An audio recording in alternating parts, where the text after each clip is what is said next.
ये आकाशवाणी है। कोविड-19 विशेष कार्यक्रम के अंतर्गत प्रस्तुत है कोरोना वायरस संक्रमण की वर्तमान स्थिति पर चर्चा, जिसे प्रस्तुत कर रहे हैं आकाशवाणी संवाददाता सिद्धार्थ सिंह। इस कार्यक्रम में आमंत्रित स्वास्थ्य विशेषज्ञ हैं अखिल भारतीय आयुर्विज्ञान संस्थान नई दिल्ली के मेडिसिन विभाग में एडिशनल प्रोफेसर डॉक्टर नीरज निश्चल। नमस्कार श्रोताओं, स्वागत है आपका कोरोना जागरूकता श्रृंखला के एक और एपिसोड में, जिसमें हम बात करते हैं कोरोना और उसकी वैक्सीन के साथ ही आपके स्वास्थ्य से जुड़े विषयों पर। पिछले 24 घंटे में 12,000 लोगों में कोरोना संक्रमण की पुष्टि हुई है, इसलिए हमें अभी भी बहुत ही सतर्क और जागरूक रहना है। भारत में चल रहे विश्व के सबसे बड़े कोविड टीकाकरण अभियान के अंतर्गत 195 करोड़ 67 लाख से अधिक वैक्सीन लगाई जा चुकी है। श्रोताओं, कोरोना, उसकी वैक्सीन और आपके स्वास्थ्य से संबंधित सवालों के जवाब देने के लिए हमारे आज के इस एपिसोड में हमारे साथ जुड़ गए हैं अखिल भारतीय आयुर्विज्ञान संस्थान एम्स नई दिल्ली के मेडिसिन विभाग में एडिशनल प्रोफेसर डॉक्टर नीरज निश्चल। डॉक्टर नीरज, नमस्कार। आज के इस कार्यक्रम में आपका स्वागत और अभिनंदन करते हैं। नमस्कार श्रोताओं, आप भी कोरोना और अपने स्वास्थ्य से संबंधित सवाल डॉक्टर नीरज से हमारे स्टूडियो के नंबर 0112342164 पर पूछ सकते हैं। अगर आप सोशल मीडिया का इस्तेमाल करते हैं तो आप हमारे ट्विटर हैंडल @AIRnews पर #AskAIR पर अपने सवाल पोस्ट भी कर सकते हैं। और डॉक्टर नीरज, अपनी चर्चा की शुरुआत करते हैं और सबसे पहले बात करते हैं देश में कोविड की वर्तमान स्थिति पर, क्योंकि 12,000 से ज्यादा केसेस सामने आए हैं और किस तरीके से ये बढ़ते मामले जो हैं वो क्या इंडिकेट कर रहे हैं? नहीं, बिल्कुल। एक्सपर्ट्स ने हमेशा वार्न किया है कि कोविड अभी गया नहीं है, ये हमारे बीच में ही है।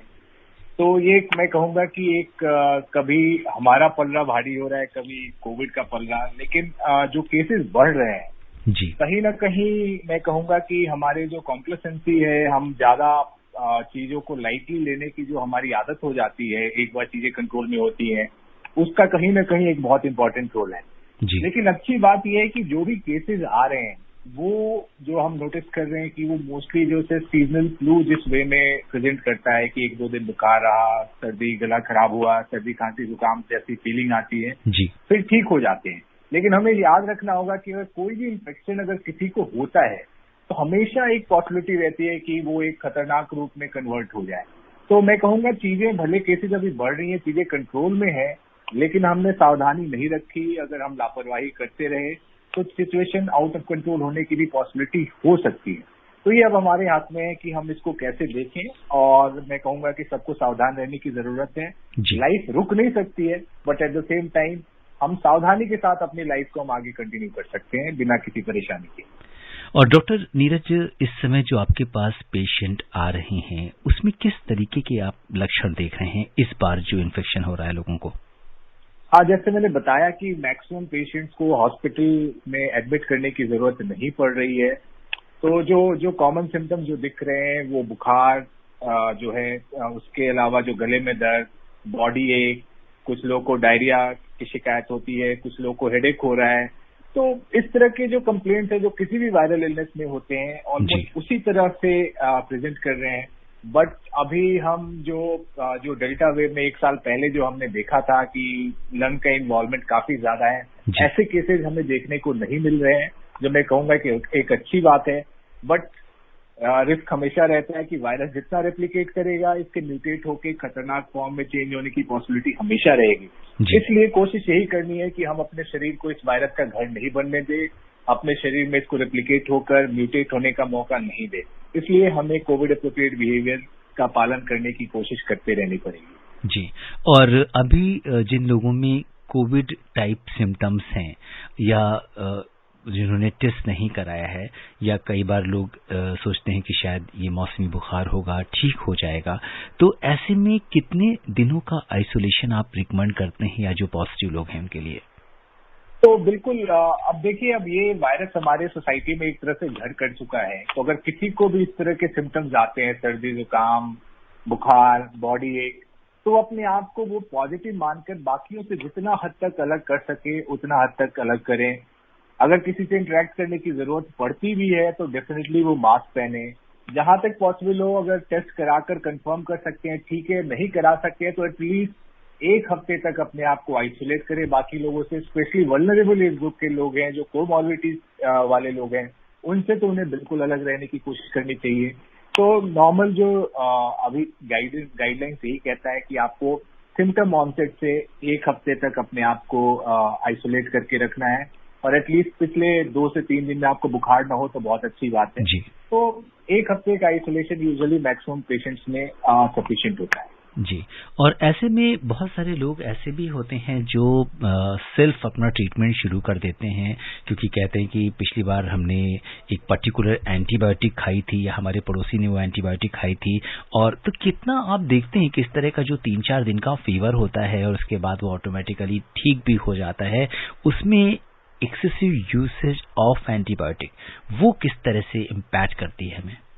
देखिए, कोविड-19 के बारे में अब हमें काफी इंफॉर्मेशन मिल चुका है, बीमारी किस वे में बिहेव करती है इसका हमें काफी हद तक अंडरस्टैंडिंग हो चुकी है। तो ये बहुत क्लियर है कि किसी भी वायरल इलनेस में जैसे होता है कि एंटीबायोटिक का कोई भी रोल नहीं है। तो अगर आप ये सोचते हैं कि आपको कोविड-19 हो गया, आप एंटीबायोटिक ले लें आप ठीक हो जाएंगे, या एंटीबायोटिक ले लेंगे तो कोई और इन्फेक्शन नहीं होगा, ऐसा सोचना गलत है। तो कोविड-19 का जो मैनेजमेंट होता है वो बिल्कुल सिम्टोमेटिक मैनेजमेंट होता है। अगर बुखार है तो बुखार के लिए दवाई लिया जो नॉर्मली पैरासीटामोल होता है, सर्दी जुकाम हुआ तो डॉक्टर की सलाह में आप कोई एंटी एलर्जिक या कॉफ सिरप ले सकते हैं। इसके अलावा किसी और दवाई की जरूरत नहीं पड़ती है। एंटीबायोटिक का तो डेफिनेटली कोई रोल नहीं है। अगर बेवजह आप एंटीबायोटिक लेंगे तो आप जो बैक्टीरियल रेजिस्टेंस एंटीबायोटिक के अगेंस्ट है उसको कराने में आप एक तरह से सहायक बनेंगे, जो आगे के लिए आपके लिए परेशानी का कारण बनेगा।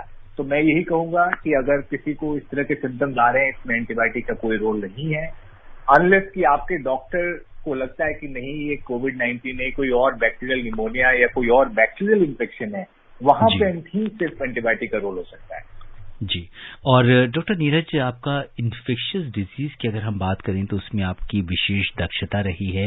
आपसे जानना चाहेंगे कि आने वाला जो मौसम है उसमें बरसात के मौसम में बहुत सारी ऐसी वायरल डिजीजेस वो काफी ज्यादा पनपती हैं, तो ऐसे में आप क्या कुछ सावधानी बरतने को कहेंगी और कौन कौन सी ऐसी बीमारियां हैं जिनसे हमें सावधान रहने की जरूरत है? देखिए, इन्फेक्शियस डिजीज का एक जो सबसे इम्पोर्टेंट जो रीजन होता है वो स्वच्छता से कहीं ना कहीं जुड़ी हुई है। आसपास का माहौल आप कैसा स्वच्छ रखते हैं, घर के अंदर, घर के आसपास किस तरह का पानी पीते हैं, ये सब डिपेंड करता है कि आप इस मौसम में, जो बारिश का मौसम आने वाला है, मानसून सीजन आने वाला है, उसमें आप अपने आप को किस वे में सुरक्षित रख सकते हैं। तो जो सबसे इम्पोर्टेंट बीमारियां होती हैं, डेंगू, चिकनगुनिया, मलेरिया, ये सारे मच्छरों के द्वारा फैलाई जाती हैं। तो अगर आसपास अपने मच्छर आप नहीं पनपने देंगे तो डेफिनेटली ये बीमारी अपने आप कंट्रोल रहेगी। उसके अलावा जो डायरिया रिलेटेड बीमारियां हैं, टाइफॉइड है, ये सब गंदे साफ पानी न पीने के चलते होता है। तो अगर साफ पानी का सेवन आप करेंगे तो डेफिनेटली सारे इन्फेक्शन आपको नहीं होंगे। तो कहीं ना कहीं आपकी स्वच्छता आपको इन बीमारियों से बचाएगा। हमें हमेशा याद रखना चाहिए इन सारी बीमारियों का इलाज है, बट अगर हम इसको प्रिवेंट कर पाए, इसे होने न दे, तो डेफिनेटली मॉर्बिडिटी, मॉर्टेलिटी जो इन बीमारियों के चलते होता है उसको हम कंट्रोल कर सकते हैं। हर साल हम देखते हैं कि दिल्ली जैसे शहर में कैसे डेंगू, मलेरिया की परेशानी अचानक से बढ़ जाती है, फिर बेवजह लोगों की जाने जाती हैं, परेशान होते हैं, हॉस्पिटल पे बर्डन बढ़ता है। तो ये सब चीजें प्रिवेंटेबल है। अगर सभी लोग सहयोग करें तो डेफिनेटली हम मानसून के बाद भी सुरक्षित रह सकते हैं, इन बीमारियों को नहीं पनपने देंगे। जी बिल्कुल। और इस बीच हमारे कॉलर बड़ौत से महेश शर्मा जी जुड़ गए हैं, उनका सवाल लेते हैं। महेश जी नमस्कार। हाँ जी महेश जी नमस्कार। नमस्कार जी। जी महेश जी बहुत बहुत स्वागत है आपका। मैं डॉक्टर साहब को भी नमस्कार बोलता हूँ। नमस्कार नमस्कार। और मैं आज जानना चाहता हूँ जी, कोरोना की रफ्तार घटती बढ़ती जा रही है, कभी कम हो जाती है, कभी ज्यादा हो जाती है। ये क्या कारण है? हमारी लापरवाही है या कुछ हो रहा है? जो है जिसको बुखार होता है उसको क्या क्या सावधानियां रखनी पड़ेंगी और हमें खाने पीने के क्या क्या सावधानियां रखनी पड़ेगी? जी बिल्कुल। डॉक्टर नीरज, जैसे कि आपने इसके बारे में तो बताया कि क्या करना चाहिए हमें इन्फेक्शन के बाद। अब महेश जी ने एक सवाल उठाया है कि खाने पीने में किस तरह की डाइट होना चाहिए, अगर आपको इन्फेक्शन हो भी जाता है तो किस तरह का आहार हमें लेना चाहिए? देखिए, अगर कोई भी इंसान है, उसको चाहे वो बीमारी हुई हो या न हुई हो, एक हेल्दी बैलेंस डाइट की बहुत जरूरत होती है। Appropriate amount of protein, carbohydrate, fat, vitamin, ये सारे जो हैं अगर आपके खाने में हैं तो डेफिनेटली आपका इम्यून रिस्पॉन्स ठीक रहता है, आपका स्वास्थ्य ठीक रहता है। तो मैं कहूंगा कि आपके खाने में फल सब्जियां की मात्रा, दूध की मात्रा, जो नॉन वेजिटेरियन है उसमें जो अंडा या जो चिकन, जो नॉन वेजिटेरियन खाने में जो चिकन वगैरह का जो सेवन है वो कर सकते हैं। लेकिन जो मैं कहूंगा कि अगर कोई किसी को कोमॉर्बिडिटी है, कोई हार्ट का मरीज है, कोई बीपी की शिकायत है, डायबिटिक है, तो उनका जो डाइटरी पैटर्न होगा वो बिल्कुल अलग होगा। तो मैं कहूंगा कि एक हेल्दी इंसान के लिए एक बैलेंस डाइट बहुत जरूरी है। जिनको कोमॉर्बिडिटीज हैं वो अपने डॉक्टरी सलाह में क्या उनके लिए अच्छा है, क्या अच्छा नहीं है, उसका सेवन करने की जरूरत है। तो इस तरह से आप अपने आप को, आपकी कोमॉर्बिडिटीज को कंट्रोल कर सकते हैं। आप हेल्दी हैं तो आप सफिशिएंट अमाउंट ऑफ न्यूट्रिएंट्स अच्छे तरीके से लेकर आप अपने आप को स्वस्थ रख सकते हैं। यहाँ पे मैं ये कहूंगा कि कुछ लोगों की टेंडेंसी होती है कि उन्हें लगता है मल्टीविटामिन खाने से वो ज्यादा हेल्दी रहेंगे। तो मेरा मानना है कि उन मल्टीविटामिन से आप हेल्दी रहेंगे, इस बात की कोई गारंटी नहीं है। लेकिन अगर आप नेचुरल वे में एक अपने डाइटरी प्लान को इस वे में रखें कि आपके सारे हेल्दी न्यूट्रिएंट्स नेचुरल वे में मिल रहे हैं, तो वो डेफिनेटली आपके लिए बहुत सहायक सिद्ध होंगे। जी बिल्कुल। और इस बीच लोनी से मोहम्मद यामीन हमारे साथ कार्यक्रम में जुड़ गए हैं। यामीन भाई नमस्कार। जी डॉक्टर साहब को नमस्कार जी। नमस्कार जी यामीन सर, मैं यामीन भाई रेडियो वाला, चिरौड़ी लोनी जिला गाजीपुर जी। सर, मैं जानना चाह रहा हूँ, जैसे कि कुछ लोग जैसे कि डायबिटीज से हैं और किडनी की भी दिक्कत है उनको, अगर उनको जुकाम, खांसी, बुखार हो जाता है तो वो पहले डॉक्टर के पास जाएं या सीधा कोरोना का टेस्ट कराएं, जैसे कि आजकल हालात चल रहे हैं? जी क्या कहेंगे डॉक्टर नीरज? देखिए, डेफिनेटली अगर आप टेस्ट कराते हैं तो एक तो डायग्नोसिस क्लियर हो जाएगा, क्योंकि सर्दी, जुकाम, खांसी और भी कारणों से हो सकती है, स्पेशली जो कोमॉर्बिड लोग हैं। तो ये डायग्नोसिस के क्लियर होने में डेफिनेटली सहायक होगा। और जैसा मैंने बताया कि जो ट्रीटमेंट है जो कोविड-19 का, वो कोई यूजुअली सिम्टोमेटिक ही होता है। बहुत ही रेयर सिचुएशन में हमें कोई स्पेसिफिक दवाइयां देने की जरूरत पड़ती है जो स्पेशली कोमॉर्बिड लोगों में शायद सहायक हो। इसलिए जरूरी है कि हम पता कर लें कि आपको एग्जैक्टली परेशानी क्या है, आपको कोविड-19 है या नहीं है।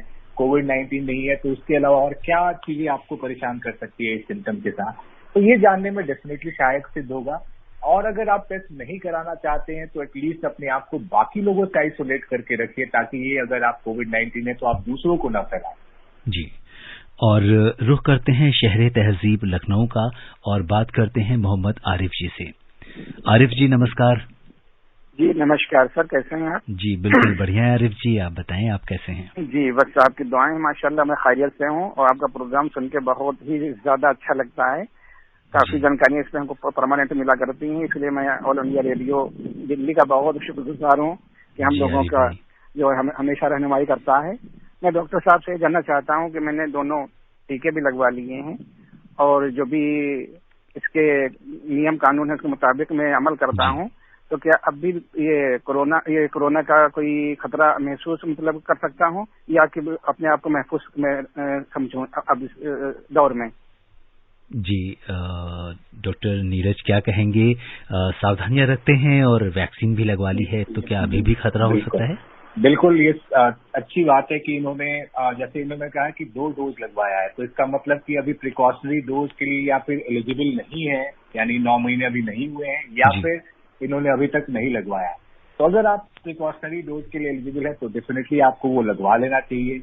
अगर आप साथ में कोविड एप्रोप्रिएट बिहेवियर का पालन करते रहेंगे तो डेफिनेटली आप सेफ रहेंगे। तो लेकिन यहाँ समझने की जरूरत है कि कोई भी तरीका 100% फुल प्रूफ नहीं हो सकता है, बट डेफिनेटली आपने वैक्सीन लगा रखा है तो अगर कल आप इन्फेक्ट होते भी हैं तो डेफिनेटली बीमारी की सीवियरिटी कम रहेगी, ऐसा ही हम उम्मीद करते हैं। और यही जो वैक्सीन का मेन रोल है। तो वैक्सीन के साथ साथ अगर आप कोविड एप्रोप्रिएट बिहेवियर का भी एक बैरियर क्रिएट कर देते हैं तो डेफिनेटली मैं कहूंगा कि दरवाजा बंद करके आपने एक ताला भी लगा दिया है तो आपकी सेफ्टी लेवल बढ़ जाएगी। तो अगर आप इन नियमों का पालन करें और बूस्टर के लिए एलिजिबल हैं, अगर लगवा लें तो डेफिनेटली आप बाकियों के मुकाबले काफी हद तक सुरक्षित हैं। जी, और रिंकी तिवारी जी बलरामपुर उत्तर प्रदेश से हमारे साथ कार्यक्रम में जुड़ गई हैं। रिंकी जी नमस्कार। जी बिल्कुल, आपके साथ एक्सपर्ट हैं, उन्हें भी मेरा नमस्ते। हाँ जी रिंकी जी बताएं, क्या जानना चाहती हैं आज आप? जी बिल्कुल सर, मैंने अपनी बुक में पढ़ा था कि जो मधुमेह रोग है, जिसे हम चीनिया भी बोल सकते हैं, ये 2 प्रकार का होता है, बट दोनों का नाम तो मुझे नहीं पता है, लेकिन उसमें सुना था सर कि उसमें ग्लूकोज के कारण होता है, बट हमने सुना कि ज्यादा अगर शक्कर खाया जाए, चीनी खाया जाए, उसके कारण से होता है। तो सर ये किसके कारण से होता है? दोनों में डिफरेंट है, आप थोड़ा बताएंगे, ग्लूकोज कारण से या फिर चीनी ज्यादा खाने से, मीठा जैसे बोल सकते? जी बिल्कुल बिल्कुल, ये बहुत अच्छा सवाल है। और क्या कहेंगे डॉक्टर नीरज आप? जरा क्वेश्चन रिपीट करेंगे, मेरी तक आवाज ठीक से नहीं आई। जी ये जानना चाहती हैं रिंकी जी कि जो शुगर होता है इसका क्या कारण है? मीठा खाने से ज्यादा शुगर होता है या कुछ और कारण होता है? देखिए, मैं एक शॉर्ट फॉर्म में ये समझाने की करूंगा कोशिश कि जो ये डायबिटीज होता है, ये जो सिंपल फॉर्म में मैं कहूँ तो एक जनरल पब्लिक के हिसाब से 2 तरीके के हम कह सकते हैं। एक तो होता है जब आपका जो पेनक्रियाज है, जो सफिशिएंट अमाउंट में आपके लिए इंसुलिन नहीं बना पाता है, जो ब्लड शुगर को कंट्रोल करता है, तो आपको डायबिटीज हो सकता है। दूसरा वो कि आपके शरीर में इंसुलिन तो बन रहा है, लेकिन समहाउ ये इंसुलिन ठीक ढंग से काम नहीं कर रहा है, यानी कि आपका शरीर इस इंसुलिन के अगेंस्ट एक तरह से रेजिस्टेंस डेवलप करता है। तो ज्यादा शुगर खाने से नॉर्मली हम ये नहीं कहते कि डायबिटीज हो जाता है, लेकिन अगर आप ज्यादा शुगर का सेवन करते हैं तो आपका जो मोटापा है वो बढ़ते जाता है, आपका बॉडी वेट बढ़ते जाता है, और मोटापा जो है वो इंसुलिन के अगेंस्ट रेजिस्टेंस को प्रमोट करता है। तो उस वे में मोटापा के चलते आपको डायबिटीज हो सकता है। डायरेक्टली शुगर आपको डायबिटिक नहीं करेगा, लेकिन आपका वजन बढ़ाकर, फैट की जो क्वांटिटी है वो बढ़ाकर आपको डायबिटीज के लिए प्रीडिस्पोज कर सकता है। तो उस वे में डेफिनेटली ज्यादा शुगर खाएंगे तो आपको डायबिटीज हो जाएगा, लेकिन ये शुगर डायरेक्टली आपके इंसुलिन या उसको अफेक्ट करके आपको डायबिटीज नहीं करता है। जी, और इस बीच हमारे एक श्रोता अजय हमें लिख रहे हैं कि ये टाइप 2 डायबिटीज क्या होता है और क्या स्ट्रेस भी एक कारण हो सकता है डायबिटीज का? तो बिल्कुल, जैसे मैंने अभी बताया कि डायबिटीज नॉर्मली 2 तरीके से हो सकता है, जो जनरल जो ब्रॉड क्लासिफिकेशन है। तो जो टाइप 1 होता है उसमें शरीर इंसुलिन ठीक से नहीं बना पाता है, पेनक्रियाज ठीक से काम नहीं करे, जिस कारण से भी हो, चाहे वो ऑटो इम्यून रिस्पॉन्स हो या पेनक्रियाज का कोई बीमारी हो गया, उसके चलते कोई डिस्ट्रक्शन हो गया। और जो टाइप 2 डायबिटीज होता है उसमें पेनक्रियाज इंसुलिन तो बना रहा है, लेकिन समहाउ आपका शरीर उसके अगेंस्ट रेजिस्टेंस डेवलप कर चुका है, यानी कि इंसुलिन रेजिस्टेंस आपका शरीर शो कर रहा है। तो उस टाइप के डायबिटीज को हम टाइप 2 डायबिटीज कहते हैं। जी, और चंद्रपाल जी दिल्ली से हमारे साथ कार्यक्रम में जुड़ गए हैं। चंद्रपाल जी नमस्कार। नमस्कार जी, नमस्कार डॉक्टर साहब, तुमको भी नमस्कार। नमस्कार जी चंद्रपाल जी, बहुत बहुत स्वागत है आपका कार्यक्रम में, बताइए क्या जानना चाहते हैं? हाँ जी, मैं आपका वैसे नियमित श्रोता हूँ, रोज सुनता हूँ जी। हाँ जी, तो मैं ये पूछ रहा हूँ, मैंने दोनों डोज तो ले लिए हैं। हाँ जी, अब तीसरी डोज के लिए मैं टाइम देख रहा हूँ, अभी तबीयत मेरी सही नहीं रहती जी। तो आपको कितना समय हो चुका है? मैं ये पूछ रहा हूँ, मतलब यानी जैसे हाथ पैरों में थकान सी ज्यादा रहती है, तो मैं तीसरी डोज जो है अभी लेने में कुछ टाइम ले लूँ तो कोई दिक्कत वाली बात तो नहीं है? जी डॉक्टर नीरज, अभी फिलहाल इनकी तबीयत ठीक नहीं है, तो क्या ऐसे में इन्हें प्रिकॉशनरी डोज लेना ठीक रहेगा या इन्हें कुछ थोड़ा इंतजार करना चाहिए? देखिए, तबीयत किस वे में ठीक नहीं है, उन्हें थकावट होना और जो ये बाकी जो सिम्टम्स बता रहे हैं, ये सिंपली गर्मी के कारण भी हो सकता है। आप देख रहे हैं कि नॉर्थ इंडिया में हीट वेव काफी ज्यादा है। तो अगर ये जो परेशानी है किस कारण से हो रही है, इसके लिए मैं कहूँगा एक डॉक्टरी सलाह लें, और डॉक्टर से बात करने के बाद वो डिसाइड करें कि ये जो है थकावट जो सिंपली हीट रिलेटेड प्रॉब्लम है या कोई और बीमारी है जो कि अभी पता नहीं है, या पहले से इन्हें कोई बीमारी है जो कि एग्रेवेट कर रहा है। जी। उस सिचुएशन में अगर कोई अनकंट्रोल बीमारी है तो कुछ दिन के लिए वेट कर सकते हैं। अदरवाइज अगर सिर्फ हीट और बाकी चीजों के चलते इस तरह की परेशानी है तो प्रिकॉशन के साथ ही अगर एलिजिबल हैं अपने बूस्टर प्रिकॉशनरी डोज के लिए तो डेफिनेटली लगवा सकते हैं, बट मैं कहूंगा कि अपनी एक डॉक्टरी सलाह खुद को दिखाकर जरूर ले लें।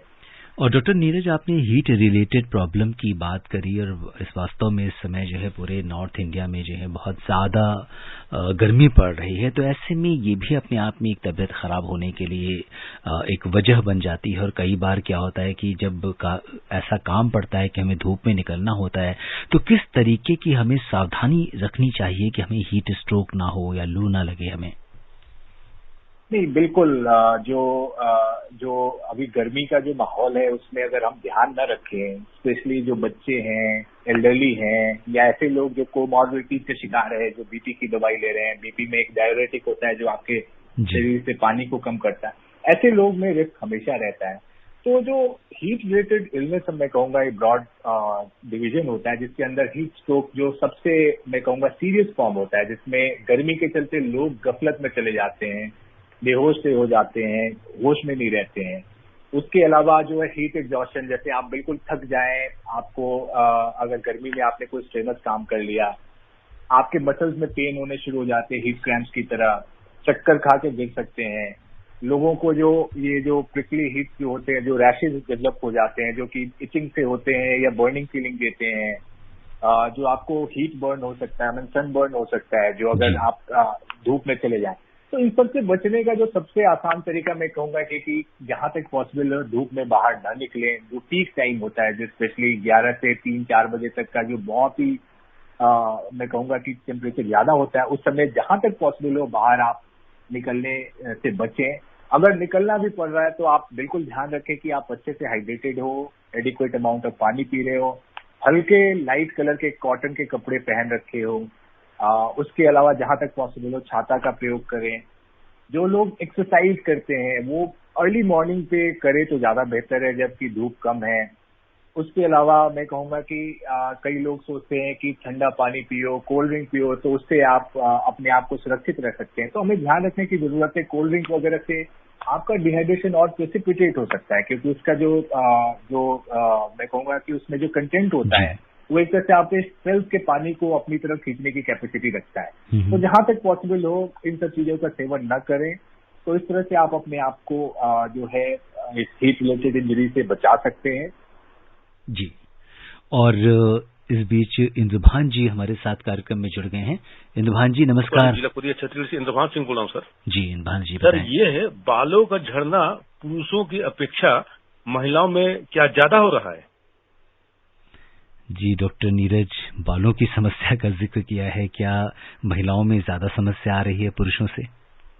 नहीं, तो अगर ये कोविड रिलेटेड पूछ रहे हैं, इन जनरल पूछ रहे हैं, तो मैं कहूंगा कि जो है महिलाओं के सिर पे डेफिनेटली जो बालों का पैटर्न होता है वो मेल से डिफरेंट होता है।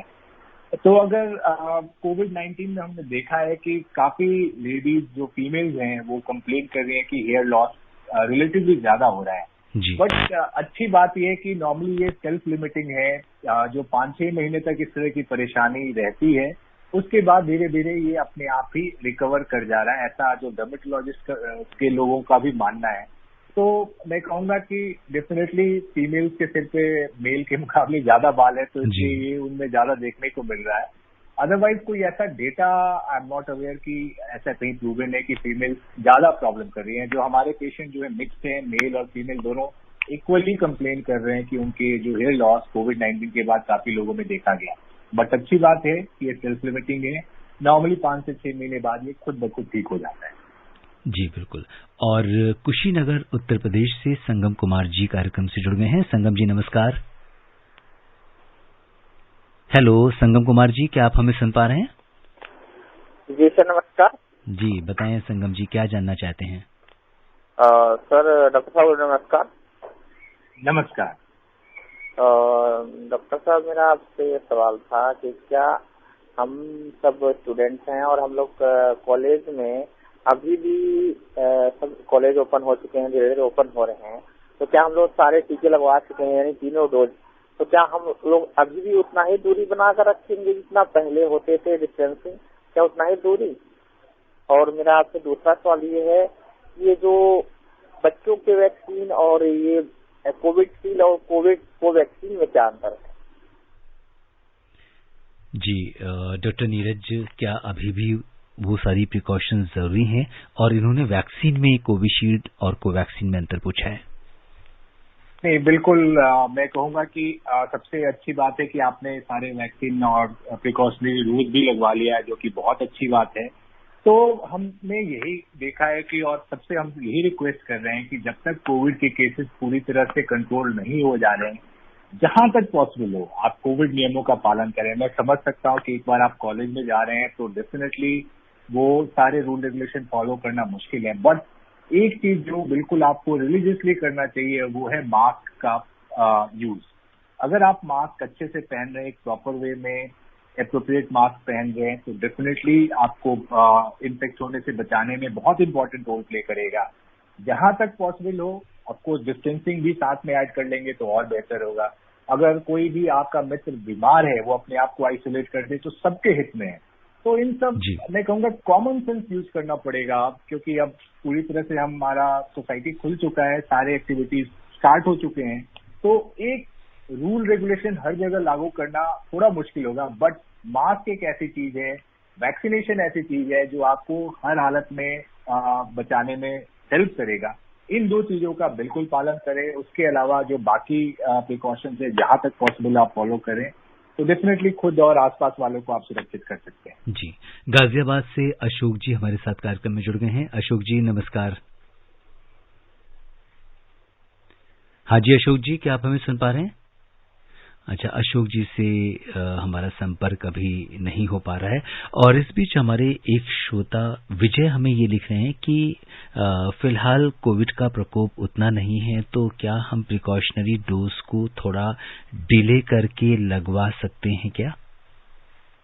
तो मैं तो ये कहूंगा कि अगर आप न्यूज देखते हैं तो आप देखिए कि अब केसेस के नंबर 10,000 से ऊपर मेरे ख्याल से क्रॉस कर चुके हैं, जो कि एक अपने आप में एक रिमाइंडर है कि अगर हमने लापरवाही की तो हम परेशानी में पड़ सकते हैं। ये बीमारी हमें बार बार याद दिलाने की कोशिश कर रही है कि अभी वो कहीं गया नहीं, हमारे सोसाइटी में छुप के बैठा है। तो अगर आप एलिजिबल हैं प्रिकॉशनरी डोज के लिए तो मैं कहूंगा कि आप बिल्कुल लगवाएं, ताकि आप अपना सहयोग दे पाएं इस बीमारी को हमारे सोसाइटी से दूर करने में। जी बिल्कुल। और अब समय इजाजत नहीं दे रहा कि हम इस चर्चा को आगे बढ़ाएं। चलते चलते डॉक्टर नीरज, आप आकाशवाणी के श्रोताओं को क्या कुछ संदेश देना चाहेंगे? मैं बिल्कुल यही कहूंगा कि आप अपने आप को सुरक्षित करें प्रिकॉशनरी डोज से, कोविड एप्रोप्रिएट नियमों का पालन करके। हमें पता है कि हम पिछले 2-2.5 साल से इस बीमारी से लड़ रहे हैं।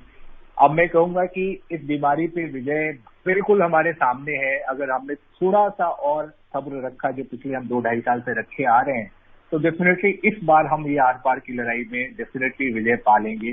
लेकिन इसके लिए सबका कंट्रीब्यूशन इम्पोर्टेंट है, सिर्फ कुछ लोगों के हेल्प से नहीं हो सकता है। तो मैं ये कहूंगा कि जिन लोगों ने अभी तक प्रिकॉशनरी डोज नहीं लगवाया है, एलिजिबल है, वो डेफिनेटली अपना डोज लगवाएं। उसके अलावा जहां तक पॉसिबल हो आप कोविड नियमों का पालन करें। अगर आपको कोई भी सिम्टम है, आप बाकी लोगों से अपने आप को आइसोलेट करें।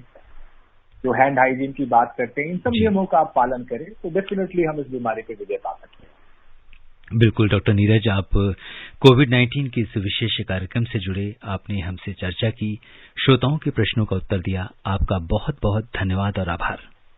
धन्यवाद। श्रोताओं, चलते चलते आपसे यही कहेंगे कि डॉक्टर नीरज ने आपको कोरोना के साथ ही आपके स्वास्थ्य को लेकर जो भी सावधानियां बताई हैं, आप उनका पालन करते रहिए। डॉक्टर नीरज ने आपको एक जो स्वस्थ जीवन शैली है उससे रिलेटेड जो बातें बताई हैं, उससे आप स्वस्थ रह सकते हैं, निरोग रह सकते हैं। और अगर आपको कोई भी किसी भी प्रकार का कोई संक्रमण है तो ध्यान रहे वो कोविड भी हो सकता है, इसलिए आप अपने आप को संक्रमित होने पर आइसोलेट कर लें। आप स्वस्थ और खुशहाल रहें, इसी कामना के साथ मुझे यानी सिद्धार्थ को दीजिए अनुमति। नमस्कार, शुभ रात्रि। कोविड-19 विशेष कार्यक्रम के अंतर्गत अभी आप सुन रहे थे कोरोना वायरस संक्रमण की वर्तमान स्थिति पर चर्चा, जिसे प्रस्तुत कर रहे थे आकाशवाणी संवाददाता सिद्धार्थ सिंह। इस कार्यक्रम में आमंत्रित स्वास्थ्य विशेषज्ञ थे अखिल भारतीय आयुर्विज्ञान संस्थान नई दिल्ली के मेडिसिन विभाग में एडिशनल प्रोफेसर डॉक्टर नीरज निश्चल। ये कार्यक्रम आकाशवाणी के समाचार सेवा प्रभाग द्वारा प्रस्तुत किया गया। इसे आप हमारे mobile app news on AIR और YouTube channel news on AIR official पर भी सुन सकते हैं। इस कार्यक्रम के संबंध में अपनी प्रतिक्रिया आप हमें ईमेल कर सकते हैं। पता है airnsgtalks@gmail.com। ये कार्यक्रम फिर से सुनने के लिए लॉग ऑन करें हमारी वेबसाइट newsonair.nic.in।